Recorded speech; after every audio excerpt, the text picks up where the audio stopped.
자, 잠재의식이 얼마나 큰 힘을 발휘하는가는, 이걸 이제 사용하는 방법을 알 때 그 잠재의식으로 기적이라는 결과를 만들어낼 수 있다. 기적이라는 결과.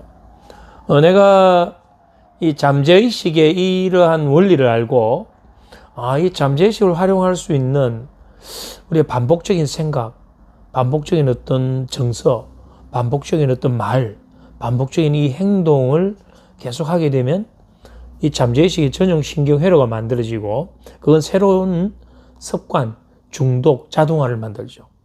이게 더 활성화되어 버리면 그것과 관련된 뇌가 주도권을 딱 쥐죠. 이 주도권을 쥔 요 뇌가 어떤 내가 원하는 목표에 타겟을 딱 맞추면 그 목표를 단기간에 또는 시간이 걸린다 하더라도 반드시 그 결과를 이루게 만들어주는 그런 힘이 생기더라. 그럼 그 힘은 원래 내 안에 잠재되어 있었던 것인데 내가 사용하는 방법을 알고 써서 그 힘을 사용했으니까 내 안에 숨겨져 있는 능력이었다. 그래서 그 능력을 나는 이름을 초능력이라고 이름을 붙인 거예요. 원래 초능력의 사전적 의미는 이게 아니죠. 비과학적인 신비스러운 어떤 현상들, 그런 걸 우리가 초능력이라고 하는데, 제가 정의한 초능력은 그거하고는 결이 달라요. 우리 안에 누구에게나 숨겨져 있는 잠재의식에 숨겨져 있는, 잠재되어 있는 그 능력을 내가 원하는 목표에 초점을 일치시키고 우리의 생각과 느낌과 말과 행동을 반복했을 때, 놀라운 힘이 나오더라. 그 놀라운 힘이 성취의 힘이에요. 그 힘을 가지고 얻는 결과가 뭐냐면 기적이더라. 그래서 여기 나오는 잠재의식의 기적이라는 게 그냥 이루어지는 것이 아니고 결국은 이걸 어떻게 활용할 수 있는가, 이용할 수 있는가, 사용할 수 있는가, 그 차이예요. 자, 우리 잠재의식을 활용할 수 있다면 어떤 결과를 얻을 수 있는가? 자기 효능감이 향상되고 심신의 건강과 활력, 인간관계가 강화되고 잠재된 자원의 개발과 활용, 긍정의 습관과 신념, 그다음에 변화와 창조의 뇌를 활용할 수 있는 상태. 이걸 거꾸로 이야기한다면 자기 효능감 향상과 반대되는 게 뭘까요? 학습된 무력감입니다. 심신의 건강과 활력에 반대되는 것은 심신의 부조화예요. 부조화. 인간관계 강화와 반대되는 것은 불신과 회피입니다. 잠재된 자원의 개발과 활용, 반대는 부정의 자원을 개발하고 활용하는 거예요. 긍정의 습관과 신념에 반대되는 것은 당연히 부정의 습관과 신념이겠죠. 변화와 창조의 뇌를 활용하는 반대는 경직. 같은 회로만 반복해서 활용하는 것. 우리는 이 잠재의식을 어떻게 활용하는가에 따라서 전혀 다른 우리의 상태와 삶의 결과를 만든다. 그렇게 볼 수 있죠. 자, 그럼 지금부터 쭉 잠재의식에 우리가 기적을 만들어낼 수 있는, 그러니까 전제 조건을 앞으로 공부했잖아요. 전제 조건이 그것이 사실이든 아니든 그것이 사실이라고 믿고 그와 같이 행동하면 그와 같은 결과를 얻는다. 그건 우리 잠재의식에 그와 관련된 전용 신경회로를 구축하는 그 전제 조건에 대한 공부를 했잖아요. 그러면 그와 연장선에서 이 잠재의식을 우리는 어떻게 활용해서 우리의 삶에 기적을 만들 것인가. 그 부분을 지금부터 이제 쭉 설명할 거예요. 먼저, 자신의 충만함으로 세상을 변화시켜라. 어리석은 사람은 다른 사람을 변화시키려고 하는 사람입니다. 더 어리석은 사람은 세상을 변화시키려고 하는 사람이에요. 그러니까 지혜로운 사람은 다른 사람과 세상이 변화하지 않는다는 것을 잘 압니다. 그래서 지혜로운 사람은 자기 자신을 먼저 변화시키는 거예요. 자기 자신이 변화된 밑에가 아닌 이렇게 변화된 자신으로 보는 다른 사람은 이미 다르게 보이거든. 변화된 자신으로 보는 세상은 달라 보입니다. 그래서 내가 달라진 변화된 나의 존재로서 다른 사람과 세상을 바라보고 세상과 새로운 소통을 할 때 내가 변화를 시킬 수 있는 힘을 가질 수 있는 상태가 되죠. 그런데 대부분 사람들은 뭐냐면 나를 변화시키지 않고 다른 사람이 변해야 된다고 계속 이야기하고 있습니다. 세상이 계속 변해야 된다고 이야기하고 그 변화를 바라고 있는 거죠. 미안하지만 다른 사람과 세상은 내가 원하는 대로 변화해 주지를 않아요. 그들은 그들대로 변화가 하죠. 그런데 나는 계속 내가 바라는 대로 변화해 달라고 요구하고 있단 말입니다. 인간관계에서도 그런 경우 우리 얼마나 많이 보나요? 네가 좀 변해라. 네가 문제야. 계속 이야기하고 있습니다. 우리는 그렇게 이야기할 필요가 없죠. 사람 간의 갈등이나 어떤 싸움이 일어나는 것도 수준이 비슷할 때 일어납니다. 수준이 다르면, 차원이 다르면 절대 싸움도 일어나지 않아요. 내가 만약에 내하고 뭔가 척을 지고 있거나 갈등이 심한 사람이 있다면, 아, 이건 저 사람이 잘못이라고 나는 손가락질하고 있을 수도 있지만, 실제로는 누구를 변화시켜야 될까요? 나 자신을 변화시켜서 그 사람과 차원이 다른 단계로 올라가 버리면, 올라가서 보면 이건 아무것도 아니에요. 우리는 차원이 같기 때문에 다른 사람하고 다투고 싸우죠. 그래서 우리는 나 자신을 변화시켜라. 나 자신의 변화가 뭐냐면 나 자신의 충만함, 내 자신의 채워짐, 내 자신의 어떤 가득한 그런 에너지로 다른 사람과 세상을 변화시킬 수 있다. 그 말이에요. 이 핵심은 뭘까요? 결국 나를 변화시켜라. 이게 중요한 이야기예요. 중요한 이야기네요. 그럼. 중요한 이야기네요. 절대 다른 사람은 변화하지 않습니다. 우리는 계속 변화하지 않는 사람에게 계속 변화하라고 요구하고 있잖아요. 우리 옛말에 그런 말이 있죠. 가난은 나라님도 구제하지 못한다. 그런데도 많은 사람들이 어려워지면 국가가 뭐하고 있냐고, 사회가 뭐하고 있냐고 이야기하죠. 물론 그 이야기가 틀린 건 아니에요. 일정한 부분은 사회에 그런 안전장치가 있어야 되고 국가가 그런 부분들에 뭔가 보호를 해줘야 되는 부분이 있죠. 그러나 궁극적인 내 삶의 모든 어떤 결과는 나의 책임이에요. 그죠. 그래서 그 첫 번째가 자신의 충만함으로 나의 이 말은 다른 말로 보면 나의 변화로 다른 사람과 세상을 변화시켜라. 내가 이제 즐겨 쓰는 말이 어리석은 사람은 다른 사람을 변화시키려는 사람, 더 어리석은 사람은 세상을 바꾸려고 하는 사람, 지혜로운 사람은 다른 사람과 세상이 변화하지 않는다는 걸 안다. 오로지 나를 변화시켰을 때만 다른 사람과 세상이 다르게 보이고 또 나의 변화로 인한 에너지가 다른 사람에게 영향을 미친다. 요거밖에 없어요, 답은. 자, 두 번째. 그럼 우리 이 중요한 잠재의식은 도대체 어디에서 찾냐 이 말입니다. 어디서? 잠재의식은 결국 어디에서 찾는 게 아니죠. 이미 내 안에 존재하고 있는 거예요, 이 잠재의식은.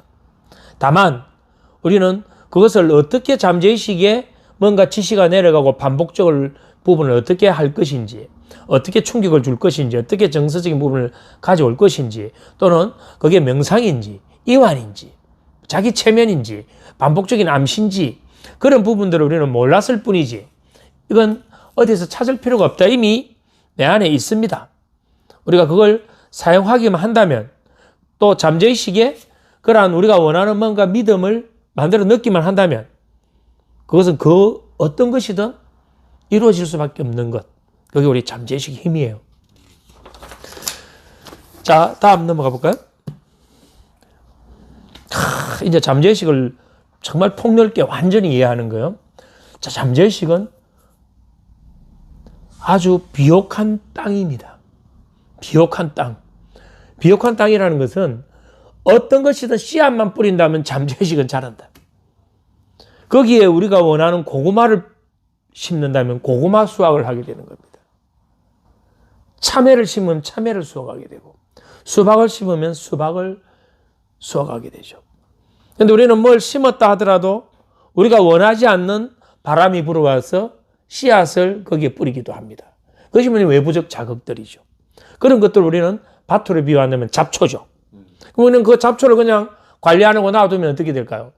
그 잡초가 내가 정말 키워야 될 그런 곡식을 덮어버리죠. 그래서 우리는 뭘 해줘야 되나요? 이 비옥한 토지에 우리가 원하는 것이 자랄 수 있도록 끊임없이 가꾸어 줘야 된다. 그래서 우리 마음은 잠재의식은 비옥한 토지와 같다. 그래서 거기에는 무엇이든 뿌리면 뿌리는 대로 자란다. 그것이 잡초든 내가 원하는 곡식이든 가리지 않습니다. 그럼 이거 가리지 않는다라는 것은 우리가 원하는 것을 잘 가꿀 수 있어야 된다. 원하지 않는 것을 뽑아내야 된다. 그래야 이게 핵심은. 왜냐면 우리 잠재의식은 옳고 그름을, 현실과 상상을 구별하지 못하는, 우리가 뇌가 착각의 챔피언이라는 걸 이야기할 때 이 잠재의식을 이야기하는 거예요. 왜냐면 의식은 구분을 해요. 의식은 착각을 안 한다고. 의식은 분명히 이건 이거고 저건 저거다, 현실이고 가상이다 다 알거든. 아, 이건 상상이야, 이건 현실이야 아는데, 미안하지만 잠재의식은 그것이 오감적으로만 제공되어 버리면 그냥 그대로 온전히 믿어버리는, 착각의 챔피언이란 말할 때 그건 잠재의식을 이야기하는 거예요.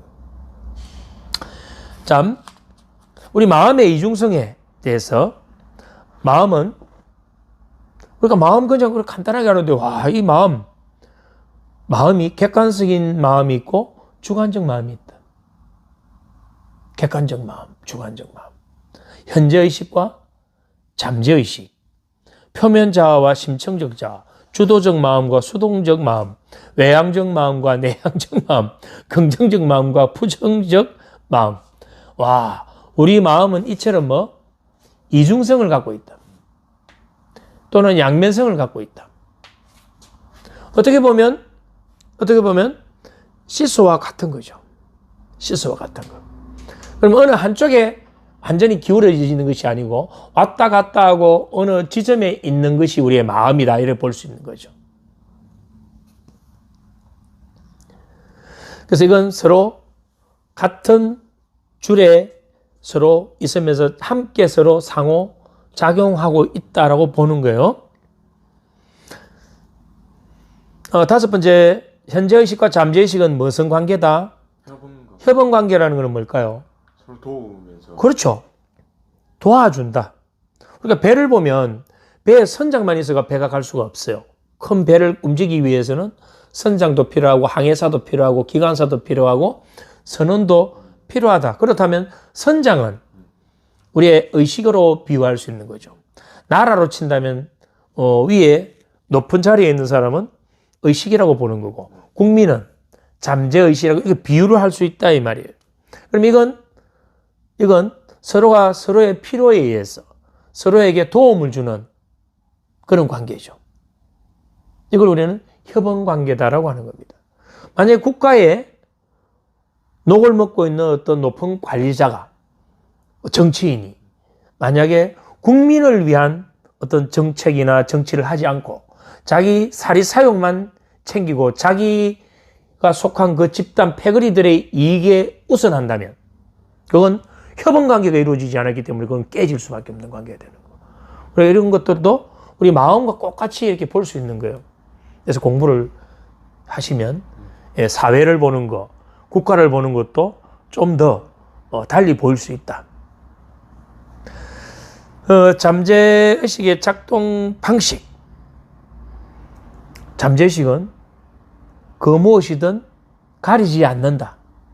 그래서 반복적으로 들어오거나 정서적으로 들어오거나 충격적으로 들어온 것은 그것은 절대적 사실로 받아들여 버린다. 그럼 우리가 최면은 어디로 접근하는 걸까요? 잠재의식. 의식을 우회해서 잠재의식에 들어가기 때문에 최면의 상태에 빠져들게 되는 거죠. 왜냐하면 잠재의식은 분석을 못해요. 해석을 못해요. 비판을 못해요. 그래서 최면사의 말을 온전히 그대로 수용해서 자신의 상태를, 잠재의식이 바로 들어와서 움직여버렸으니까 의식이 관여 안 하잖아요. 그러면 이건 절대적인 사실로 그대로 움직여져 버리는 거죠. 몸이 굳어져 버린다든지 어떤 특정한 상태에 빠져버린다든지 심지어는 전생체험이라는 걸 하게 되고 심지어는 빙의를 하게 되고 그거 전부 다 뭘까요? 이 사람의 잠재의식이 바로 접근 들어가기 때문에 가능한 거죠. 그래서 잠재의식은 옳고 그름도 구분 못하고 있는 그대로 그냥 들어가는 대로 반응을 하게 된다. 이런 원리를 안다면 결국은 우리의 과거의 내 잠재의식에 뭔가 나쁜 게 들어온 것도 내 선택에 의해서 들어온 게 아니고 내 의지와 관계없이 들어온 것들이 나의 현재 정서나 나의 존재나 나의 정체성에 영향을 미치고 있다. 그렇다면 우리는 어느 누구도 손가락질 받을 이유는 사실은 없어요. 자신의 의지와 관계없이 대부분 만들어져 있거든. 그렇다 하더라도 지금의 상황에서 그것이 바람직하지 않다면 그 변화의 책임은 자신에게 있습니다. 왜냐하면 어릴 때는 그것이 부모의 책임이라고 할 수도 있고 어른의 책임일 수도 있지만 이미 성인이 된 이후에 나는 그 변화의 주체가 내가 돼야 되거든. 왜냐하면 그때는 이미 부모나 다른 사람을 원망하거나 그 사람들의 책임을 돌리려고 해도 돌릴 수가 없어요. 근데 내 인생, 내 삶의 주인은 내 자신이거든. 그러면 과거를 원망하거나 후회할 시간이 없다 이 말입니다. 그래서 우리는 이 공부가 중요한 거죠.